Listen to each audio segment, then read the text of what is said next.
ہم کریں گے ہر مظلوم کی حمایت۔ السلام علیکم، میں ہوں حرین فاطمہ اور آپ دیکھ رہے ہیں حمایتی نیوز HD چینل۔ نظر ڈالتے ہیں آج کی اہم خبروں پر۔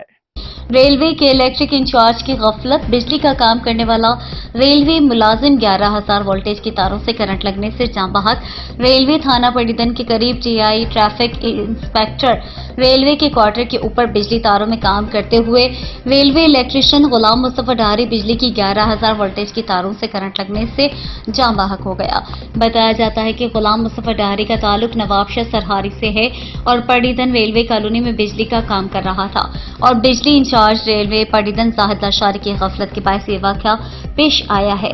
الیکٹرک انچارج پڑیدن ریلوے زاہد لاشاری کی نگرانی میں بجلی کا کام کرتے متوفی کی ہلاکت ہوئے۔ ریلوے الیکٹرک انچارج زاہد لاشاری نے وارپڑا گریڈ سے بجلی بند کرائے بغیر ہی ملازم کو بجلی کی تاروں میں کام کرنے کی اجازت دی اور وہ کرنٹ لگنے سے چل بسا۔ واقعے کے بعد جب الیکٹرک انچارج ریلوے زاہد راجپور سے میڈیا نے بات کرنے کی کوشش کی تو انہوں نے بات کرنے سے انکار کر دیا۔